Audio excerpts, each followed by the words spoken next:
La quinta è una prova per femmine di 3 anni, vincitrici da 500 a 6.000 euro in carriera, sono in 10 al via. All'1 Isa dei Daltri, Vincenzo Luongo, 2 Ilaria dei Greppi, VP dell'Annunziata, 3 Incognita Alberto Garruto, 4 Irene SV, Andrea Farolfi, 5 Ilona Staller, 3 Lorenzo Baldi, 6 Ingrid Jet, Edoardo Baldi, 7 Hiroshima Jet, Roberto Vecchione, 8 Island degli Ulivi, Filippo Monti, 9 Use Your Illusion, Alessandro Gocciadoro, 10 Ice Girls Life, Roberto D'Alessandro.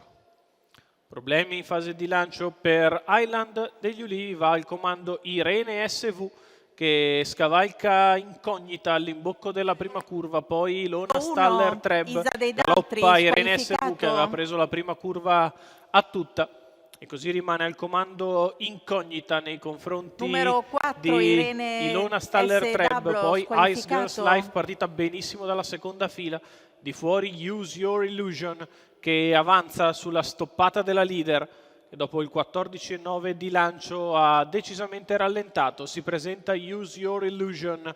che va con decisione su Incognita, la quale replica 31,3 per i primi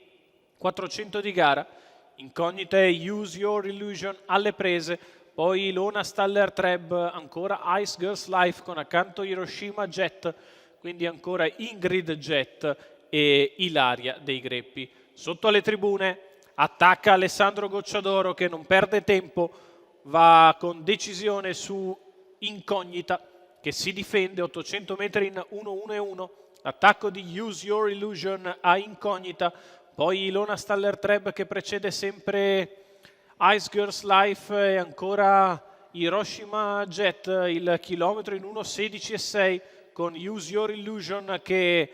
ha tirato il freno, sposta all'esterno Hiroshima Jet che va all'attacco di Incognita, la quale è sollecitata per provare a ripartire. Sta passando Hiroshima Jet a 400 dalla conclusione. Hiroshima Jet in vantaggio nei confronti di Ingrid Jet che prova a mettersi sulle gambe, in corda Incognita, è chiusa Ilona Staller Treb, poi Ice Girls Life e Isa dei Daltri all'ingresso dell'addirittura d'arrivo, però è in nettissimo vantaggio Hiroshima Jet nei confronti di Ingrid Jet che prova a fare l'arrivo ma è scappato ormai Hiroshima Jet che vince nettamente nei confronti di Ingrid Jet, corre molto bene al terzo Ice Girls Life che sull'ultima curva si era agganciata. 1:17,2 per Hiroshima Jet, Roberto Vecchione per il training di Robert Gramüller, i colori della Stahl Wieserhof, doppio per la Connection Gramüller e cavalli tedeschi. Roberto Vecchione in salchi, prima c'era Marco Castaldo, Hiroshima Jet, una figlia di Booster Winner e Nagasaki Jet.